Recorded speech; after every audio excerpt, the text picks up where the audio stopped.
ನಮಸ್ಕಾರ. ಕನ್ನಡಪ್ರಭ.com ನ್ಯೂಸ್ ಬುಲೆಟಿನ್ಗೆ ಸ್ವಾಗತ. Camera person Allen ಜೊತೆ ನಾನು ಶ್ರೀನಿವಾಸ್. ಇಂದಿನ ಪ್ರಮುಖ ಸುದ್ದಿಗಳು. ಬೆಂಗಳೂರಿನ ನಮೋ ಮೆಟ್ರೋ ಪ್ರಯಾಣ ದರ ಕೊನೆಗೂ ಏರಿಕೆಯಾಗಿದ್ದು, ಈ ಬಗ್ಗೆ ಬಿಎಂಆರ್ಸಿಎಲ್ ಅಧಿಕೃತ ಆದೇಶ ಪ್ರಕಟಿಸಿದೆ. ಪ್ರಯಾಣ ದರ ಶೇಕಡ 50ರಷ್ಟು ಏರಿಕೆ ಮಾಡಲಾಗಿದ್ದು, ನಾಳೆಯಿಂದಲೇ ಪರಿಷ್ಕೃತ ದರ ಜಾರಿಯಾಗಲಿದೆ. ಇನ್ನು ಮುಂದೆ ಪ್ರಯಾಣ ದರ ಕನಿಷ್ಠ 10 ರೂಪಾಯಿಗಳಿಂದ 90 ರೂಪಾಯಿಗಳವರೆಗೆ ಇರಲಿದೆ. 8 ವರ್ಷಗಳ ಬಳಿಕ ಇದೇ ಮೊದಲ ಬಾರಿಗೆ ಪ್ರಯಾಣ ದರ ಏರಿಕೆಯಾಗಿದೆ. 2017ರಲ್ಲಿ ಶೇಕಡ 10ರಿಂದ 15ರಷ್ಟು ಮೆಟ್ರೋ ಪ್ರಯಾಣ ದರ ಏರಿಕೆ ಮಾಡಲಾಗಿತ್ತು. ಮೆಟ್ರೋ ಕಾಮಗಾರಿಗಾಗಿ ಸಾಲದ ಮೇಲಿನ ಬಡ್ಡಿ, ಕಾರ್ಯಾಚರಣೆ ವೆಚ್ಚ, ನಿರ್ವಹಣೆ ಮತ್ತು ಸಿಬ್ಬಂದಿ ವೇತನ ಮತ್ತಿತರ ವಿವಿಧ ವೆಚ್ಚ ಪ್ರತಿ ವರ್ಷ ಹೆಚ್ಚಳವಾಗುತ್ತಿರುವ ಹಿನ್ನೆಲೆಯಲ್ಲಿ ದರ ಏರಿಕೆ ಅನಿವಾರ್ಯ ಎಂದು ಬಿಎಂಆರ್ಸಿಎಲ್ ಅಧಿಕಾರಿಗಳು ಹೇಳಿದ್ದರು.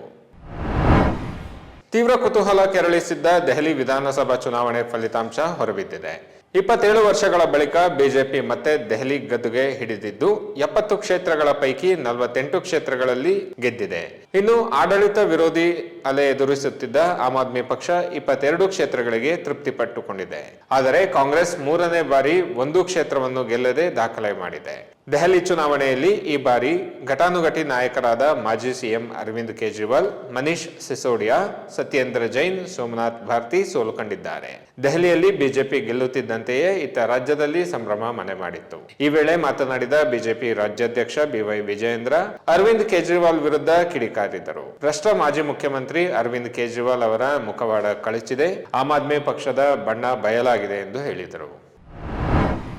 ಬೆಂಗಳೂರಿನ 2ನೇ ವಿಮಾನ ನಿಲ್ದಾಣಕ್ಕಾಗಿ 2 ಸ್ಥಳಗಳನ್ನು ಶಾರ್ಟ್ ಲಿಸ್ಟ್ ಮಾಡಲಾಗಿದೆ ಮತ್ತು ಫೆಬ್ರವರಿ 17ಕ್ಕೆ ಮುಂಚಿತವಾಗಿ ಪ್ರಸ್ತಾವನೆಯನ್ನು ಭಾರತೀಯ ವಿಮಾನ ನಿಲ್ದಾಣ ಪ್ರಾಧಿಕಾರಕ್ಕೆ ಕಳುಹಿಸಲಾಗುವುದು ಎಂದು ಮೂಲಸೌಕರ್ಯ ಸಚಿವ ಎಂಬಿ ಪಾಟೀಲ್ ಶನಿವಾರ ತಿಳಿಸಿದ್ದಾರೆ. ಸ್ಥಳ ಆಯ್ಕೆಯು ಅರ್ಹತೆಯನ್ನು ಆಧರಿಸಿರುತ್ತದೆ ಮತ್ತು ಅದು ರಾಜಕೀಯ ನಿರ್ಧಾರವಾಗಿರುವುದಿಲ್ಲ ಎಂದು ಸಚಿವರು ಸ್ಪಷ್ಟಪಡಿಸಿದ್ದಾರೆ. ವರದಿಗಳ ಪ್ರಕಾರ ಬೆಂಗಳೂರಿನ 2ನೇ ವಿಮಾನ ನಿಲ್ದಾಣಕ್ಕೆ ಸಂಭಾವ್ಯ ಸ್ಥಳಗಳಾಗಿ ನೆಲಮಂಗಲ ಮತ್ತು ಕನಕಪುರ ರಸ್ತೆಯನ್ನು ರಾಜ್ಯ ಸರ್ಕಾರ ಶಾರ್ಟ್ ಲಿಸ್ಟ್ ಮಾಡಿದೆ ಎಂದು ಹೇಳಲಾಗುತ್ತಿದೆ.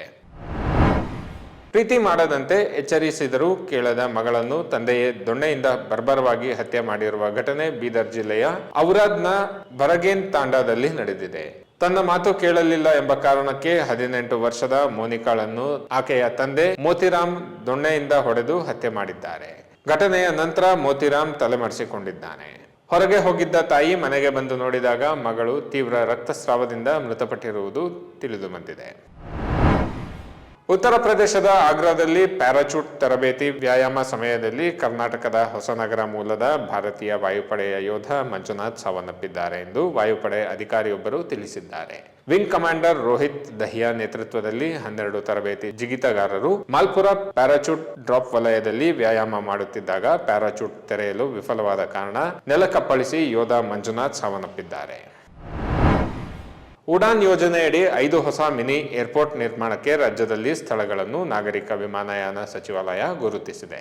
ಲೋಕಸಭೆಯಲ್ಲಿ ಶುಕ್ರವಾರ ಸಂಸದ ಬಸವರಾಜ ಬೊಮ್ಮಾಯಿ ಪ್ರಶ್ನೆಗೆ ಉತ್ತರಿಸಿದ ನಾಗರಿಕ ವಿಮಾನಯಾನ ರಾಜ್ಯ ಸಚಿವ ಮುರಳೀಧರ್ ಮೋಹಲ್, ಉಡಾನ್ ಯೋಜನೆಯಡಿ ಏರ್ ಸ್ಟ್ರಿಪ್ಸ್ ನಿರ್ಮಾಣಕ್ಕೆ ಬಳ್ಳಾರಿ, ಕೋಲಾರ, ಕುಶಾಲನಗರ, ರಾಯಚೂರು, ಹಾಸನವನ್ನು ತಾತ್ಕಾಲಿಕವಾಗಿ ಗುರುತಿಸಲಾಗಿದೆ. ಬೀದರ್, ಮೈಸೂರು, ವಿದ್ಯಾನಗರ, ಹುಬ್ಬಳ್ಳಿ, ಕಲಬುರಗಿ, ಬೆಳಗಾವಿ, ಶಿವಮೊಗ್ಗ ವಿಮಾನ ನಿಲ್ದಾಣಗಳಲ್ಲಿ ಈಗಾಗಲೇ ವಿಮಾನಗಳ ಹಾರಾಟ ಪ್ರಕ್ರಿಯೆ ಮುಂದುವರೆದಿದೆ. ವಿಜಯಪುರ ಹಾಗೂ ಕಾರವಾರದಲ್ಲಿ ಇನ್ನಷ್ಟೇ ವಿಮಾನ ನಿಲ್ದಾಣ ನಿರ್ಮಾಣ ಕಾರ್ಯ ಆರಂಭವಾಗಬೇಕಿದೆ ಎಂದರು.